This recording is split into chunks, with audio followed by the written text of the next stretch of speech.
Hello friends, my name is Kajal और आप सभी का स्वागत है मेरे चैनल पर।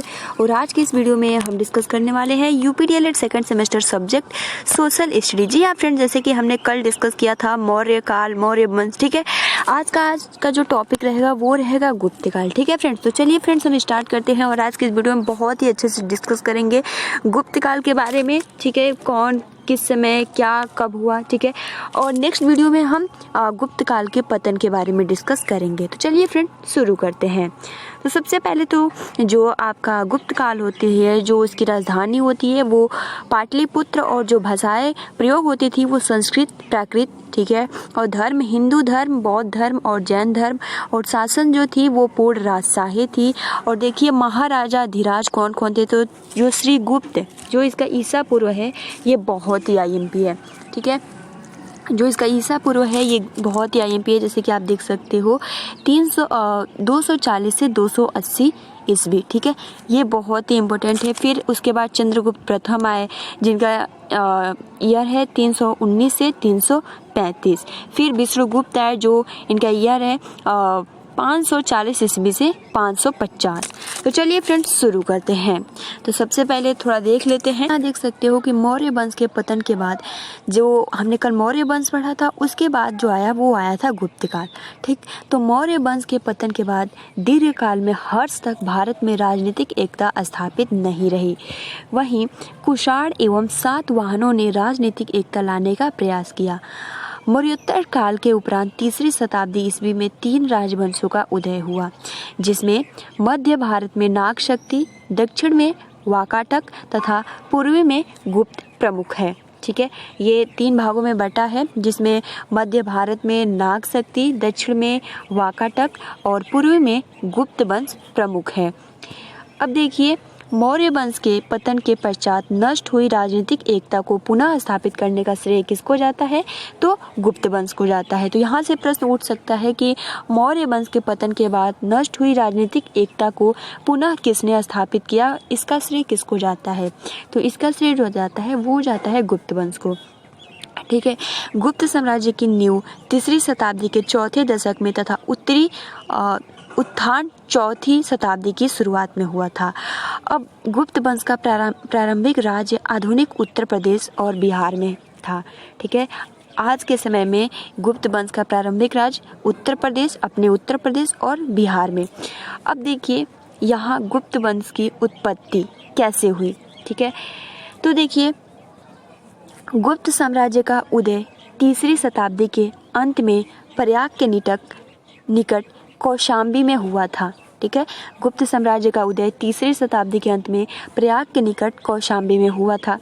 जिस प्राचीनतम गुप्त राजा के बारे में पता चला है वो श्री गुप्त है।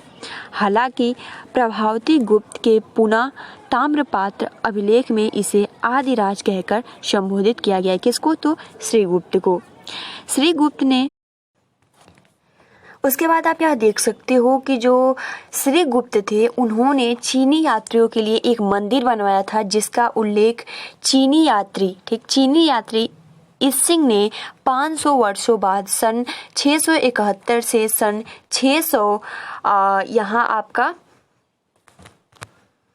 95 के बीच किया है। ठीक है, कितने, तो 671 से 695 के बीच किया है।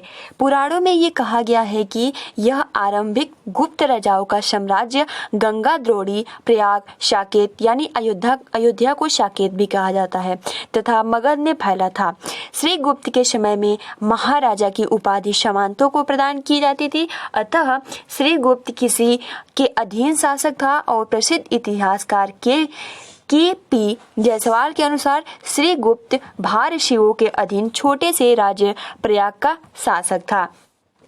चीनी यात्री इसिंग के अनुसार, जो चीनी यात्री था उसने क्या बोला, तो उसने बोला कि मगध के मृग शिखवान में एक मंदिर का निर्माण करवाया था तथा मंदिर के व्यय में जो खर्च हुआ था वो 24 गांव को दान दिए थे। ठीक है, अब देखिए अगला जो आपका पॉइंट है घटोत्कच। ये बहुत ही इंपॉर्टेंट पॉइंट्स है, इसको अच्छे से क्लियर करेंगे। ठीक है, तो श्री गुप्त के बाद, ठीक है, श्री गुप्त के बाद उसका पुत्र घटोत्कच गद्दी पर बैठा, जो 280 ठीक है, 280 से 320 ईस्वी तक गुप्त साम्राज्य का शासक बना रहा। इसने भी महाराजा की उपाधि धारण की थी और प्रभावती गुप्ता के पूना व रिद्धपुर ताम्रपत्र अभिलेखों में घटोत्कच को गुप्त वंश का प्रथम राजा बताया गया है। इसका राज्य संभवतः मगध के आसपास तक ही सीमित था। तो ये घटोत्कच के बारे में इतनी ही जानकारी इंपॉर्टेंट है, तो आप इतनी जानकारी अच्छे से याद कर लीजिए, ठीक है। श्रीगुप्त के बाद उसका पुत्र घटोत्कच गद्दी पर बैठा, जो 280 से 320 ईस्वी तक गुप्त साम्राज्य का शासक बना रहा। अब अगला है आपका चंद्रगुप्त प्रथम, जो कि बहुत ही IMP है। तो इसका सन 320 में चंद्रगुप्त प्रथम अपने पिता घटोत्कच, ठीक, ये घटोत्कच के पुत्र है चंद्रगुप्त प्रथम। तो पिता घटोत्कच के बाद राजा बना। चंद्रगुप्त वंशावली में पहला स्वतंत्र शासक था। इसने महाराजाधिराज की उपाधि धारण की थी। किसने? तो चंद्रगुप्त प्रथम ने। बाद में लिच्छवी को अपने साम्राज्य में सम्मिलित कर लिया। इसका शासनकाल 320 ईस्वी से 335 ईस्वी तक था। अब बात कर लेते हैं समुद्रगुप्त। हमने थोड़ा सा लिया है, ठीक है। समुद्रगुप्त की बात करते हैं। तो चंद्रगुप्त प्रथम के बाद 335 ईस्वी में उसका तथा कुमार देवी का पुत्र समुद्रगुप्त राजगद्दी पर बैठा था, ठीक है। संपूर्ण प्राचीन भारतीय इतिहास में महानतम शासकों के रूप में वह नामित किया जाता है। इन्हें पराक्रममांग कहा जाता है, ठीक है। और समुद्रगुप्त का शासनकाल राजनीतिक एवं सांस्कृतिक दृष्टि से गुप्त साम्राज्य के उत्कर्ष का काल माना जाता है। इस साम्राज्य की राजधानी, अभी मैंने शुरू में ही बताया था, इस साम्राज्य की राजधानी जो है वो पाटलिपुत्र थी। समुद्रगुप्त ने महाराजाधिराज की उपाधि धारण की थी। देख सकते हो, इसने भी महाराजाधिराज की उपाधि धारण की है। अगला है आपका रामगुप्त। तो रामगुप्त के बारे में थोड़ा देख लेते हैं।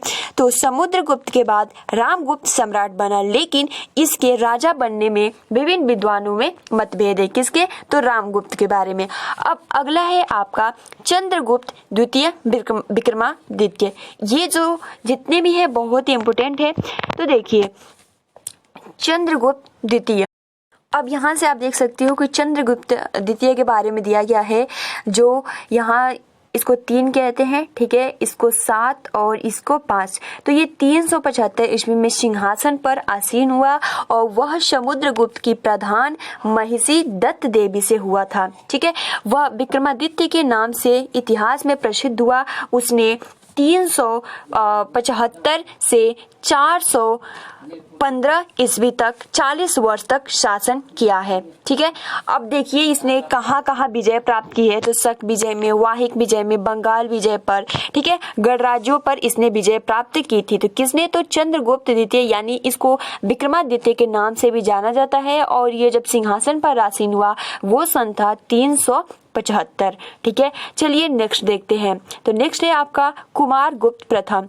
तो जो कुमारगुप्त प्रथम था वो चंद्रगुप्त द्वितीय के, यानी विक्रमादित्य की मृत्यु के बाद ये 415 में मतलब गद्दी पर आसीन हुआ। अपने दादा समुद्रगुप्त की तरह उसने भी अश्वमेध यज्ञ के सिक्के जारी किए और कुमारगुप्त ने 40 वर्षों तक शासन किया है। आप देख सकते हो ये जो कुमारगुप्त है ये भी बहुत IMP है। इसने क्या क्या किया है? तो इसने 415 में गद्दी पर आसीन हुआ और अपने दादा समुद्रगुप्त की तरह उसने भी अश्वमेध यज्ञ के सिक्के जारी किए थे और कुमारगुप्त ने 40 वर्षों तक शासन किया है, ठीक है।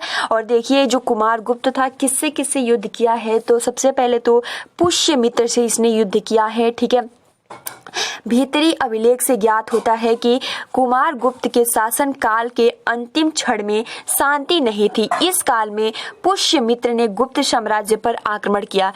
इस युद्ध का संचालन कुमारगुप्त के पुत्र, जो कुमारगुप्त के पुत्र हैं वो स्कंदगुप्त हैं, ठीक है। तो स्कंदगुप्त ने किया था और उसने पुष्यमित्र को युद्ध में परास्त किया था। फिर इसने जो किया था दक्षिणी विजय अभियान। कुछ इतिहास के विद्वानों के मतानुसार कुमारगुप्त ने भी समुद्रगुप्त के समान दक्षिण भारत का विजय अभियान चलाया था, लेकिन सतारा जिले से प्राप्त अभिलेखों से यह स्पष्ट नहीं हो पाता है कि क्या ये दक्षिणी पर भी विजय अभियान मतलब पाया था, अधिकार जमाया था या नहीं कुमारगुप्त ने। अब देखिए जैसे हमें पता है ठीक है। तो ये जो आपका कुमार गुप्त है, इसने अश्वमेध यज्ञ भी करवाए।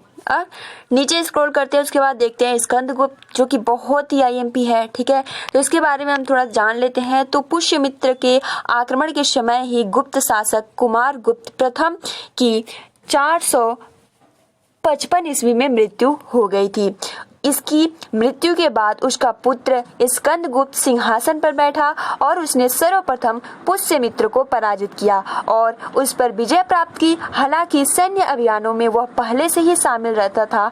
मंदसौर शिलालेख से ज्ञात होता है कि स्कंदगुप्त की प्रारंभिक कठिनाइयों का फायदा उठाते हुए वाकाटक शासक नरेंद्र सेन ने मालवा पर अधिकार कर लिया, परंतु स्कंदगुप्त ने वाकाटक शासक नरेंद्र सेन को पराजित कर दिया था। तो ये हमने डिस्कस किया गुप्त वंश। ठीक है, अब हम नेक्स्ट वीडियो में डिस्कस करेंगे कि गुप्त काल का पतन कैसे हो गया। ठीक है, तो ये एग्जाम के पॉइंट ऑफ व्यू से बहुत ही इंपॉर्टेंट है। और जितने भी ये जैसे कि हमने डिस्कस किया, इसकी ये जो मेन है, इसकी राजधानी क्या है, तो पाटलिपुत्र है। भाषाएं क्या है, संस्कृत, प्राकृत। ठीक है, ये जो हमने डिस्कस। ठीक है, तो इसकी जो मौर्य वंश के बाद गुप्त काल की उत्पत्ति होती है, हमने क्या जितने भी क्रम से था पूरा डिस्कस किया। घटोत्कच कौन है, ठीक है, चंद्रगुप्त प्रथम कौन है, समुद्रगुप्त कौन है, उसके बाद हमने रामगुप्त डिस्कस किया। ठीक, और उसके बाद कुमार गुप्त प्रथम, एंड नेक्स्ट था आपका स्कंदगुप्त। तो ये लास्ट था, जो कि एग्जाम के पॉइंट ऑफ व्यू से बहुत ही इंपॉर्टेंट है। ठीक है, और आप अपना अच्छे से प्रिपरेशन करते रहिए। फिलहाल आज के इस वीडियो में इतना ही, मिलते हैं अगले वीडियो में। तब तक के लिए thanks for watching, take care and best of luck.